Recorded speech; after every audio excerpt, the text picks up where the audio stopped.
Welcome back to another episode of Kicking It with Coach Red, where we bring you all the news, stories, takes, and opinions about your favorite teams from the Pacific Northwest, from the good to the bad to the Mariners. Oh, the sweet, sweet Mariners, baby. We'll touch on the sweet, sweet Mariners for the hottest of seconds and then jump into one of the more unlikely, improbable comebacks that the Seahawks have made in quite a few years. Uh, to find themselves on top of the NFC West and the NFC as a whole. But before we do that, I want to tell you little bit about us. If you're looking for a guy that is jolly and bright and might just make your Christmas tonight, like your boy Chris Kringle, it's your boy Coach Red. You can get the correspondence. Coach Red, red suits. Get out of town. It's me, your boy, Coach Red. You can find me on X at the real Coach Red, on Instagram at the real underscore Coach Red, TikTok at the real Coach Red. Also find the show over on YouTube. Search Kicking It with Coach Red. Like, subscribe, hit that bell notification, and leave a comment or two. And if we're going old school, every Santa needs his elves, which is call him Hermie. He's on. Hey, he's found his way off the island of misfit toys right here on your screen. It's Hermie, aka Cain. Yep, I'm being. You can find me over at Twitter, Kane2406, TikTok, Kane0624. Also follow the show's socials over on Twitter and Instagram at Coach Red Pod. Pause. Do freaking do it. Mariners make a move today, signing Rob Refsnyder to a 1 year, $6.5 million deal. Platoon bat. I mean, let's talk. The Mariners have loved to go after a platoon bat, a righty platoon bat every year. Primarily plays outfield, play a little first base. Also, going into year 35 season, probably looking at a little bit more of a DH role, especially when you've got a lefty on the bump. Let's Typically hits hear. lefties very well, and I'll let you have more breakdown and I'll pepper in a little bit at the end. I mean, I just looked up his stuff against lefties because I doubt he's gonna play much against righties unless they get brought into a game if they don't take him out. But 302 average, only at 7 home runs, 25 RBIs against left-handed pitchers in 2025, which is something that this team has not had, right? A good hitting right-handed hitter, like outside of the Julios and stuff, but like you need that You're role talking a guy. platoon bat. You went with Tommy La Yeah, Stella. You went with Donovan Solano. You went with, for all intents and purposes, Mitch Garver, I mean Pollock. Well, AJ Pollock. None of them have really worked out to what you were hoping so far. so this is a guy that's also great in the clubhouse per reports that came out today. Pivotal leader, kind of brings something new in with this team, a different style of leadership, I suppose, or how he views things. So it is a nice thing to see. Wasn't I don't think you expected could for say it's a sure. different type of leadership when you don't know his style, right? But what I will Well, say is sure. he was super well respected in the Boston clubhouse. You are losing a veteran leader type out of Jorge Polanco after he signs the deal with the Mets.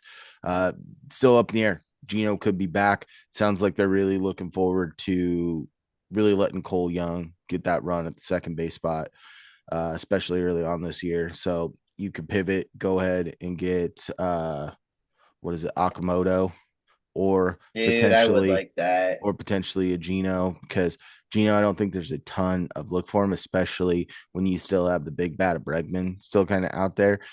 I think you might be able to get Gino on a 2 year deal. You're going to pay a little bit more of a premium, right, on those per years, but you don't have to worry about the length. It shouldn't impact your any extensions that you look to do, especially with your starting staff. I think that with this deal, it opens you up to bring Gino back in, and it allows you to deal out of Victor Robles, Dom Canzone, Luke Rayleigh to go get another reliever. Sure. Like that. And then you're kind of out of position after you probably make that move for a third base type, unless you're going after Donovan, right? You're kind of set. Yeah. All right, Also that's enough think talk that about the yeah, Mariners. yeah, Let's yeah, talk yeah, yeah. about Seahawks versus Rams, a Thursday night thriller, and a game that some people couldn't get on Amazon, didn't know it was on broadcast because local, might have missed a little bit, but tuned back in when it counted. Cain, oh, I sorry. mean my thing shorted out, so I don't know. So Had to let's switch to the TV. Seahawks win 38-37. Let's break it down by quarter. Three for the Rams in the first. Seahawks score 7. 10 for the Rams in the second quarter. Seahawks score 0. 10 again for the Rams in the third. Seahawks tack on 7. 7 for the Rams in the fourth quarter. 16 for the Hawks. 7 for the Rams in OT. And 8 for the Hawks. How'd that happen? Let's talk about it. First quarter, Zach Charbonnet kicks off scoring with 4-yard touchdown run. Mevis with a 23-yard field goal for the Rams. Mevis then knocks in a 28-yarder, followed up by a Terrence Ferguson 3-yard touchdown catch from Matthew Stafford. Go into quarter number 3. Kenneth Walker, the third 55-yard touchdown run. Follow that up with a Mevis 41-yard field goal, and then a Blake Corum 1-yard TD rush. Fourth quarter, Puka Nakua, 1-yard reception for a TD from Matthew Stafford. Rashid Shaheed, 58-yard punt return, followed up by a 2-point conversion to Cooper Kupp. AJ Barner clocks in with a 26-yard catch from Sam Darnold, followed by a Zach Charbonnet recovery for 2 points. The Zachwards pass is what they're calling it. Okay, got it. Haven't heard that one yet. Going to OT, Puka Nakua, 41-yard touchdown from Matthew Stafford. Seahawks counter that with a JSN 4-yard catch and a 2-point conversion to Eric Sarbo. Yeah, what a game this was. What a roller coaster, man. I The Hawks, there's about 7 minutes left in the game, and it's looking kind of bleak. You're down, you're down 16 points, and what happened after the Rashid Shaheed punt return was the Seahawks defense went into lockdown mode after that, yes. forcing multiple 3-and-outs, gave the I believe it was Seahawks a four or chance. five that they forced to then come back and get the game within, tie it to go to overtime. I wouldn't say it was 4 or 5. I don't think there was that much time left on the clock for the Rams to have 4 or 5 They possessions. had they went like I believe it was three-and-outs they forced. something. They went like 30 seconds or 40 seconds with the first drive, a minute with the second, say with the third, and the Hawks just marched downfield. Yeah, and when you look at this game as a whole, the Seahawks finished the game -3 on the turnover battle, but the offense was stop and start for 3 quarters. Yes. And then it really ratcheted up in winning time. The defense took a step forward then, and you after Jason Myers knocked in 6 field goals the week before, he doesn't clock in with any field goals in this game, No. right? So, but you won in a different phase in special teams, and they Mhm. were able to get a little wacky, get a little zany. Sam Darnold at points in time for the first 3 quarters, he sacked 4 times in this game, throws 2 interceptions, and kind of saw shades of what you saw in that first game, but the Rams were scoring a little bit more, right? But he turned it on when it was winning time. And it's something that you haven't seen Sam Darnold do against the Hmm. Rams over the last couple of years. So that was a great thing to see. And then I did see some stat that in the two games between the Seahawks and Rams, the Rams had one more point on the season series and one more total yard of offense on the season series. These two teams are very evenly matched. They play extremely complementary football, offense and defense. Their offense can pick up their defense, which you saw the defense for the Rams and the offense really humming for a while. Then they both got cold at the same time, and the Seahawks decided to turn theirs on at the same time. Uncle Mo Yeah, came to town late in the game and it really turned the tide toward the Hawks. And this was the wildest game since the NFC Championship Russell Wilson led game against the Green Bay Packers. It was a game that yes. very late in this, you didn't feel great about it, but the Hawks just persisted, kept making plays. And from not unlikely sources, but in unlikely ways, I would say throughout. It it seemed like there was a lot more effort from a lot more people in this game. And it's just like, I mean, we'll get to it and break it down, but I mean, just the stuff you saw out of like K9, AJ Barner had another good day, Cooper Cup late, JSN late, like just all these moments that Well, kind of and led to Cooper stuff. Cup is sitting there. They're getting ready to score right before half, I believe. And Cooper Cup comes across the middle and gets the Just ball gets, knocked out, and it looks like it's down at the one and gets ruled as a touchback where that changes.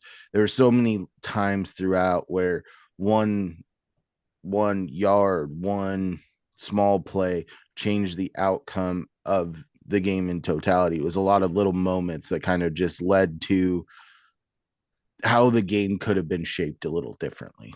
yeah, agreed.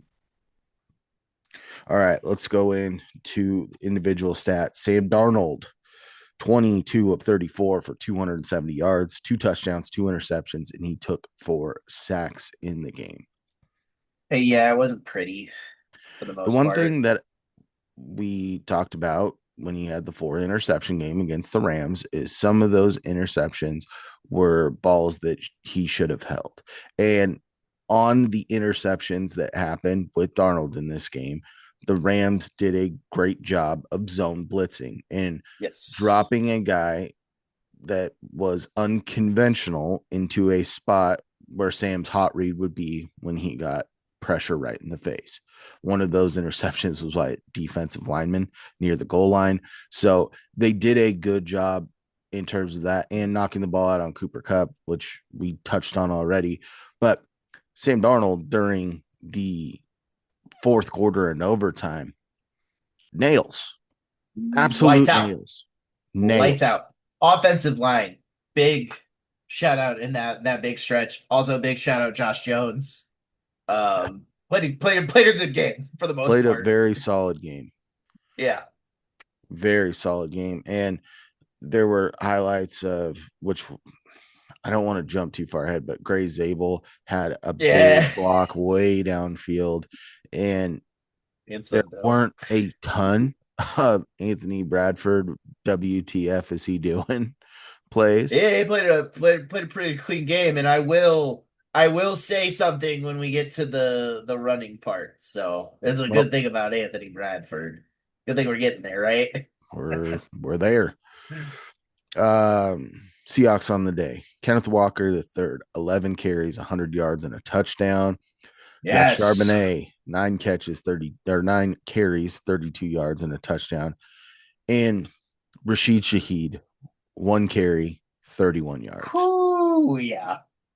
Oh boy. And Uh, Shaheed had the touchdown return, and then on the very next drive, he gets that 31-yard gainer, and he didn't get a catch in this game, but that's part of where I'm saying, yes, Shaheed as a downfield threat. We saw him get integrated more and more in the passing game, but his ability to turn what looked like about a 3-yard gain into a 31-yard gain was huge. You unreal. saw Kenneth Walker break off his best run of the year. Finally.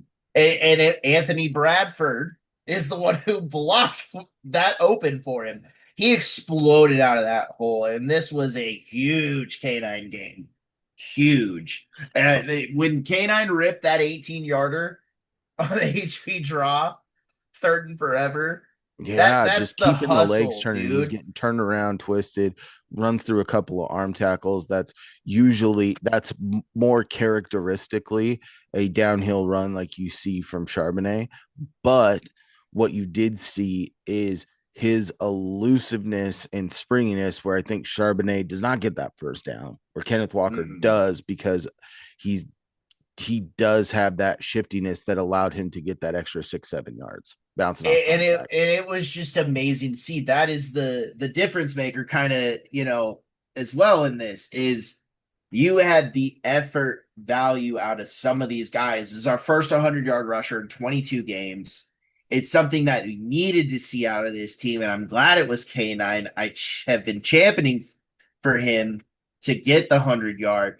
And when he broke the home run wide open, I was like, oh, this is the game. This is the best he's looked all year. Well, and those two running backs also pitched in the receiving game. And before everything going into this week, we said our running back tandem needs to beat their running back tandem. And I think that our running back tandem was more impactful in this game. The other thing we said is Colby Parkinson's coming off a couple of really good games and big red zone threat with no Devonta Adams. He was outplayed by AJ Barner in this game as well. Those were Yes. two key components that we said were going to be clutch. And the Seahawks came out on top in those two regards. Yes. Yes. All right, You we'll would go hope. to the receiving. JSN, 8 catches for 96 yards and a touchdown. Kenneth Walker, the third, 3 catches for 64 yards. AJ Barner, 4 catches for 49 yards and a touch. Cooper Kupp, 3 catches, 39 yards. And Zach Charbonnet, 4 catches for 22 yards. Yeah, I just want to touch on the K9 screen real quick. That play was absolutely awesome. Seeing Gray Zabel and Jalen Sundell forming a wall downfield was spectacular. I don't know if I've ever seen a rookie right or left guard move that fast. It was solid. And the other thing that you really have to highlight is JSN had 0 catches halfway through the third quarter. So he had 8 catches and 96 yards and a touch in, let's call it, less than 20 minutes of football. Yes. Yeah. Um Also Cooper Cup, man. I understand the fumble and stuff, but late. That sideline catch was absolutely vintage Cooper Cup right Uh, there. the toe touch was phenomenal. And Ooh. the AJ Barner touchdown catch, doing a post corner and contorting his body. He's wide open. Nobody's over top of him. And he is full extension, makes the turn, makes the grab. And that's one of the reasons why I picked him as my player of the week, just because he has the ability. He was integral, when you're sitting there in your two tight end sets with him and Sarbo, where they're sitting there setting the edges. And really, this is the best that the running game has looked in a while, and only doing that on 20 carries. You had to switch to the passing game late, but they were able to do things in the running game that they haven't been able to do for quite a few weeks. Yeah, and let's jump to the 2-point converter to end it, right? Eric Sauber sat there and did a delayed route, right? Pushes, I believe it was Jared Verse into Josh Jones, who then holds him up enough for Sauber to get open. I mean, that was a beautifully executed play, and It was that's basically the same concept that they ran to get Cooper Cup open in the fourth mhm. quarter, except they just did it with a delay and had an extra guy on his side, So sitting there, bunch formation, not you're keying. All right, Cooper Cup's already caught that 2-point conversion. He's got great hands. You got JSN, who's been on fire the last quarter, and you're not looking for that guy. And there have been times where the division is on the line, aka against the San Francisco 49ers, and you go to Jacob Hollister, who comes up a quarter inch short. It was fun to see. And when we're really looking at Salbert here, he is primarily a blocking tight end. He's a guy that was just coming off IR. He resigns and he signs an extension to kind of be that blocking tight end. You're sitting there, you don't have Elijah Arroyo. He hits IR. You do have Brady Russell, but you really now only have one tight end that people are going to focus on. Going and hitting your backup tight end, you've had the Luke Wilson miracle 2-pointer with Russell Wilson, and now you get this to put yourself in a position, if you went out, to get the 1 seed and win the division. Yeah, I had two favorite parts after that catch. JSN just jogging to the stands, jumping in, starts cheering with them, and then AJ Barner standing on the guardrail. Just that every time I see it, he's so massive. Dude, you could just tell how much this meant for the guys on the field, and that they were looking for that statement victory in division, because they hadn't got it to this point under Mike McDonald, right? Last year, lose both games to the Rams, lose both games to the Niners. This Well, year, you've lost. you beat the Niners last year, I believe. Gino ran it in at the end of the game, Okay. and then you beat the Rams at home to end the season, but they rested everybody. Yeah, I don't count that. But I understand that. I am with that as well. there's been a lot of Seattle sports going on at the time. Like It this, was it, the it's Hawks finally last year had time. blocked some of those things out. It's nice that Mike finally did it with the Rams, practically full unit, right? Yeah, you were out Devontae Adams, right? But offensively, right? They almost had all their tools. Their offensive line has played better without their whatever all pro right tackle or whatever. Well, they lost their right guard Havenstein, in this game. Or yeah, and they all played. Guess what? There wasn't a sack on Stafford, but like he finally did it against him almost at full power, where offense was just shining through and through, and Mike finally came away with the victory. It is good to see. all right, let's hop over to the defense since we're talking about Mike McDonald. Not the best game for them No, defensively, but they did enough when the time was right. Top guys, you've got Drake Thomas led the team with 13 tackles. Ernest Jones, 12 tackles, 1 TFL. Nicky Manwari clocked in with 11 tackles. Spoon, 9 tackles, 1 TFL. And you had Demarcus Lawrence, nailed it this week, 9 tackles, 1 pass defended. You could throw in yeah, Job with 2 pass defended, but he was getting picked on a lot and giving he up some got plays. cooked. He Um, got cooked. Reek really wasn't giving up much. Spoon wasn't really giving up a ton, right? There was one communication error where Spoon had to go back and save a would-be touchdown. But you had Julian Love that wasn't too far off this list with tackles. When you're getting the type of offensive output that you had, especially in the passing game for the Niners, your DBs are getting a little bit more tackles than you would like. But like we said, it wasn't pretty, but when it mattered most, they stepped up. And Yeah, you were hoping for another stop in overtime. Didn't happen, but the offense bails out the defense. And it was exactly what Ernest Jones said when everyone was calling for Sam Darnold's head after that last game. He goes, Sam's our quarterback. He's bailed us out. We've got to help bail him out. And we tried our best to do that. Well, this week, the defense didn't play to what we've typically seen from them, and the offense bailed them out. And it was awesome to see. yeah, and defensively, you just as you were touching on all the tackles and stuff, like Drake Thomas flying all over the field. Seemed like Julian Love flew all over the field. It looks like he's starting to get back to 100%. Demarcus Lawrence continues to be an absolute difference maker. But let's talk about the two difference makers up front, and that's Leo Williams and Byron Murphy. Also, shout out to Riley Mills getting on the field and making a little impact early.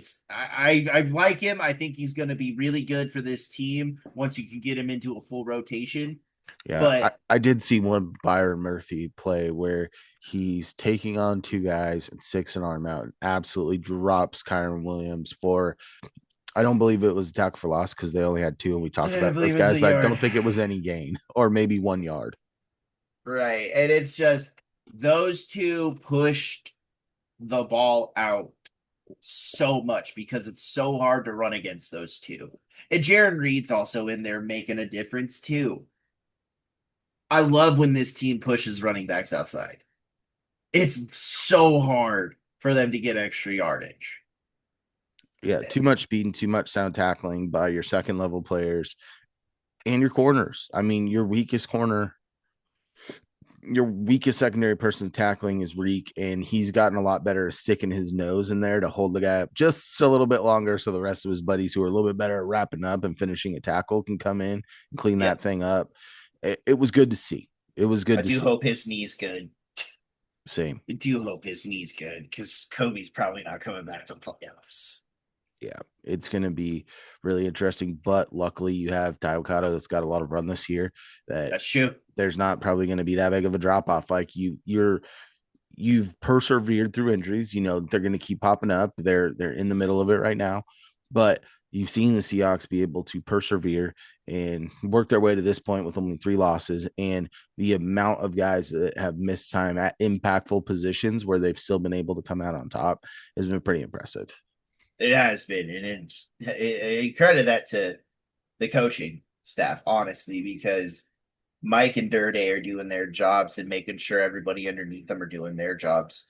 And the type of defense we've seen this year, yeah, they've gotten 30 put on them what twice now this year, the Bucks game and the Rams, but it's also you look at vice versa, right? We also put 30 something on the Bucks defense. We also put 38 on the Rams defense.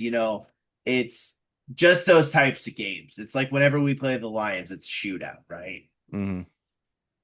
Well, that was also cool. I was at the Adam Ray show on Friday, Yeah. and right before the show starts, I see Mike McDonald walking in front row, gets a little bit of applause right before the show started. So it's a guy that I think's integrated himself really well into the community and is playing a style of football that is tough nosed that we are accustomed to seeing, especially with the defense here, and playing complementary football on the offensive side. And as much as we loved Ryan Grubb coming out of college, the pass heavy motion, spread everything out, it's not there yet in the NFL. It's not all the way there. So to get a more traditional run heavy focus, it's what we know and what's been successful for the Yep. Seahawks, since the early 2000s. It's been kind of throwback with Holmgren, and when you look at the Pete Carroll era, that's what these teams have been built on, and see that come back into play. It's been a fun season. It has been. One where the Seahawks, by most places, were picked to win 5 games total on the year. And there's a shot that they could not lose 5 games on the year. Imagine that, huh? Imagine that. All right, Kane, who is your offensive player of the week? I think I know who it is, but I called it last week. I said it needed to happen, and it's Kenneth Walker, 160 all-purpose yards. He finally swung for the fences and landed the home run. And I just think that he was a difference maker in this game, as I'm sure your guy will be as well. But it's the 3rd and 17, and he gets 18. Just pure hustle, the screenplay, the home run. Like Kenneth Walker was nails this week. You needed out of one of them, and I'm glad it was him. Coach Red, who was your offensive player this week? my offensive player of the game was AJ Barner. It was the guy that I called pre the Oh, week. I thought that shocker. Well, I'm shocked. really. You threw a wrench at me. You told me on the phone after the game, it's Rashid Shaheed. Well, I thought Rashid that I picked Rashid Shaheed. Shaheed, but then you look, he didn't catch a pass. I think overall he changed the tide with a couple of Sure. plays, but AJ Barner, we're used to seeing him score close to the goal line. For him in that moment to run a route where he is ridiculously wide And open, shook him. to Shook make a him. play that a person with his body type typically doesn't play, make that play. You look at, I would imagine Elijah Arroyo makes that catch look a little bit easier, right? Sure. But you needed AJ Barner to step up what he was able to help in the run game, as well as Yeah, what he was granted, he able to didn't sprinkle have the in. I said, game. you needed AJ Barner to outplay Colby Parkinson, and he did in every aspect of the game. Sure. And I You think know, that that helped propel them to the win. it wasn't a 7 for 70 like last game where he absolutely ate, but I just love when we give AJ Barner the ball because I mean, I think he's got the most effort on the team, and he's not like DK when he's trying for an extra thing to get popped. But like I've seen him throw some mean stiff arms. He gives you a little bit of a less polished George Kittle vibe. Sure. The I effort's like there that. at all times. He can go get you extra yards. He's looking to punish people, but he can still go up and make those plays that you need Yeah, him to make. And you're in winning time. Like, this is the time to go win. And for him to come up with exactly. that, it's huge. And we're not used to seeing 26-yard touchdown passes to AJ Barner. They're usually I could 12 get and in. used to it. I could get used to it though. Yeah, but you're not used to seeing it. All right, who's your defensive player of the week? Give me EJ this week, man. The effort level from him was almost unreal this week, right? From the tip pass to I thought was an interception, but apparently they didn't. That's fine, whatever. And on the mismatch where he's running back and just tries to get his hand up in the way on the Puka touchdown, it's just Ernest Jones needed to be the best person on this field, and I think he was. He needed it to be because it's against the Rams. You're going for the division. He is the leader of that defense, and he just played lights out. You said 12 tackles on the day? Unreal against In his a former TFL. team. Unreal. Ernest Jones played out of his mind this week or last week. And I just think that overall, he was the best player on the defensive side of the ball. Coach Red, who do you got?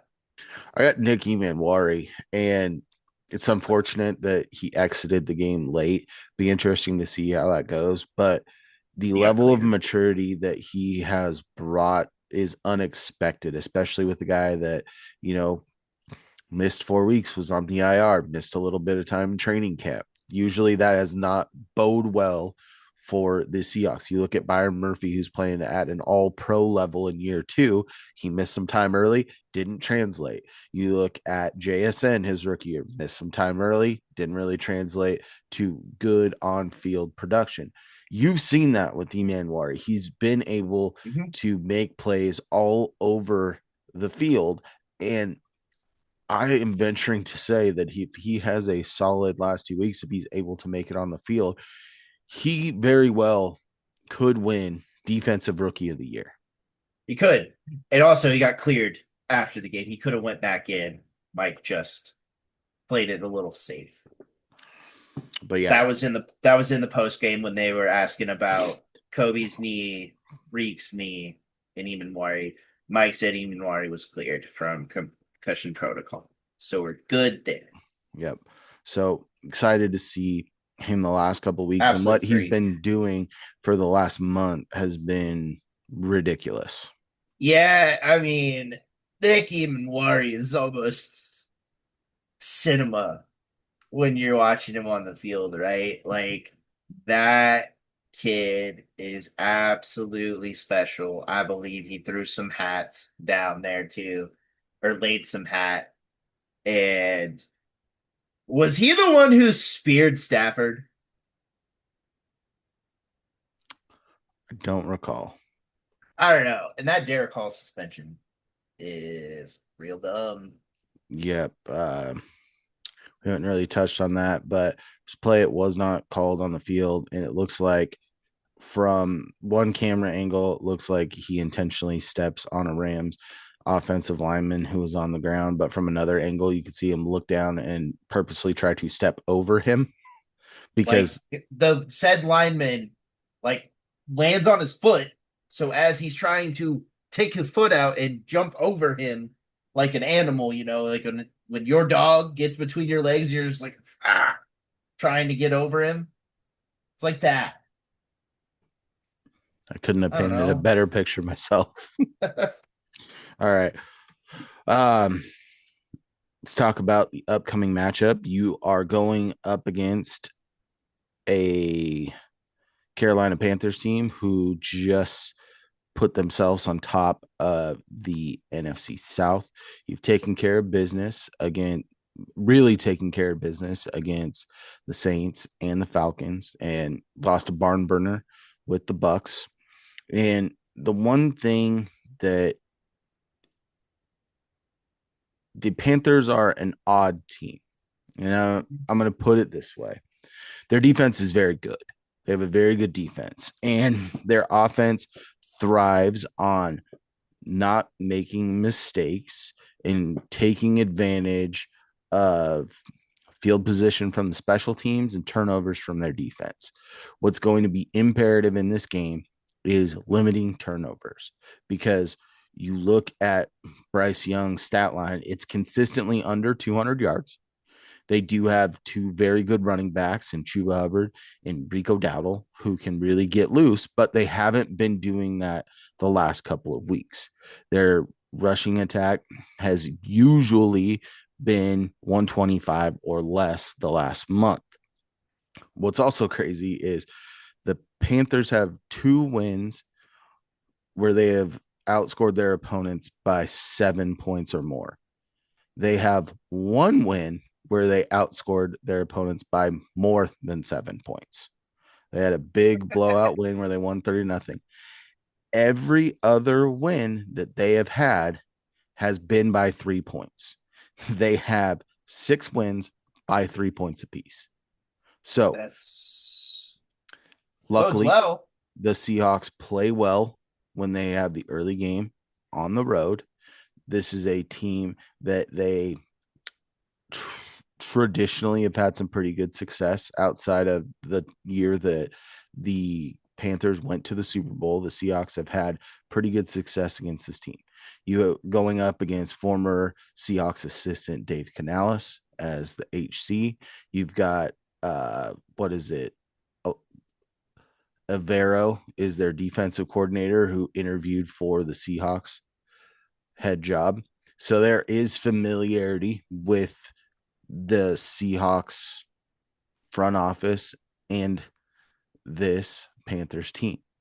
What you need to do is get Bryce Young uncomfortable in this game. Yes. If you can limit their effectiveness with their rushing attack, which the Seahawks have done an extremely good job of all year, being able to augment that with keeping and rushing for and making it very difficult on Bryce Young, you're going to be in a good position during this game. You believe that there needs to be a spy in play at some point. I don't think so because he's not looking to run. He's looking to get Sure. on the perimeter. And when you look at, a handful of weeks ago, this team beat the Rams. What did they do? They turned Matthew Stafford over twice, and former Seahawk Mike Jackson had a pick six in that game. That's the difference in the win loss. So limit your turnovers, take care of business defensively.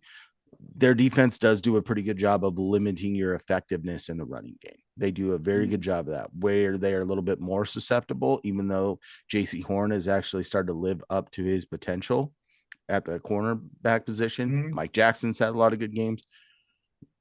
The Seahawks can get you in so many different ways, especially with JSN and the route tree that he has at his disposal. I do think this is going to be another game where you are going to need to see contribute. You're going to need to see more than what you saw from Rashid Shaheed in the past game. You're going to Yep. need to see that.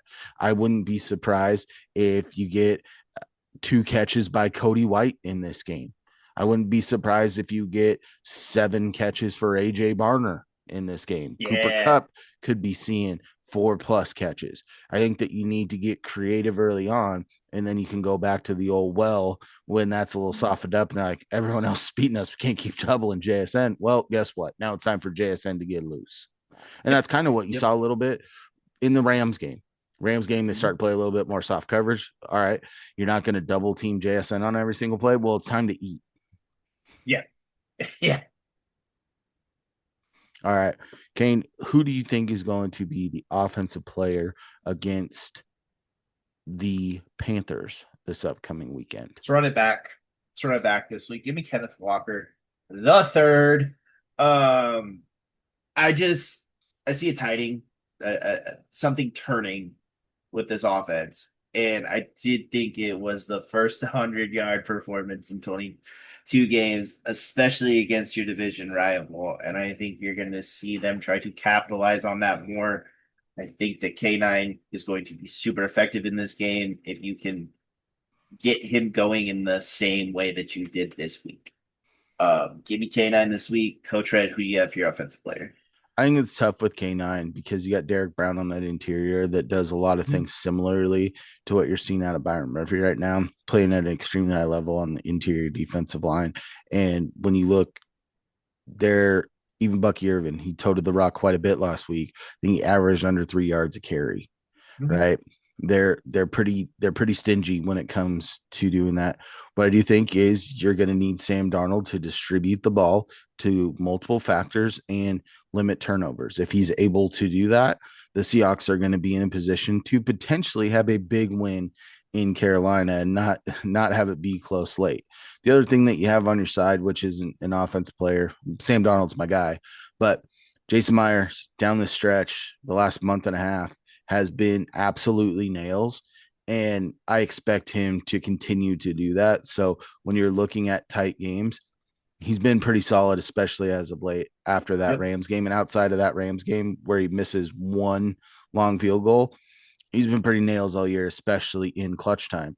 You're going to need that in this game potentially. And I think that Darnold showed that he can clutch up when he's done seeing the ghosts, hopefully forever.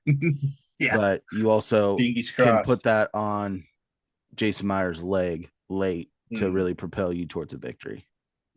Nice. All right. All right. Who do you got for your defensive player of the week? Give me the rookie again, Nicky Muwari. I mean, the dude's on an unreal clip right now, and it gets better every single week. He's a fun watch. Everything he's doing, it's mind boggling, right? You know, Mike's got his new project, and the project is, I think, way ahead of schedule than we all really thought. And it's good to see this type of player excelling the way he is, right? So let's continue on that success. Nick and Minwari is the pick for me. Coach Red, who you got?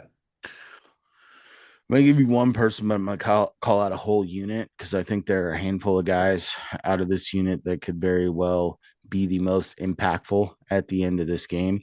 Go ahead and give me Demarcus Lawrence. I think he could come out of here with a couple sacks in this game, and I think that the whole defensive line as a whole, when you look at Boye Mafe, Chinonwosu, Leonard Williams specifically creating pressure from the interior, and Byron Murphy just being stout, you're going to need to be able to stop the run to be able to force them into passing situations. And if you can create pressure like you have at the beginning of the year, not as much the last couple of weeks, people are trying to get the ball out real fast, right? Yep. Being Yep. able to create pressure with 4 guys, I think, is going to be a point of emphasis this week. And being able to have guys that have a knack for getting after the quarterback in those obvious passing downs, I think that you're going to see a big week from Demarcus Lawrence. I hope so. I hope so. Because they've all hit just so close lately. And it's always they're getting it out too quick. So Yeah. love to see a big sack performance from this team. And I can also tell that some people, when they're over on social media, they're really close. They're this close to hitting that Yeah. follow button or interacting a little bit. They're this close. And we're hoping that this week will be the week that we see that ramp up a little bit more. You can find me, your boy, Coach Red, over on X at the real Coach Red, on Instagram at the real underscore Coach Red, TikTok at the real Coach Red. Also find the show over on YouTube. Search Kicking It with Coach Red. Like, subscribe, hit that bell notification, and leave a comment or two. Kane, where you at? Find me over on Twitter, K2406, TikTok, K0624. Also follow the show's socials over on Twitter and Instagram at Coach Red Pod. Pause, pause, pause. Do it, freaking do it. And as always, stay fresh. Stay fresh, peeps. Peace.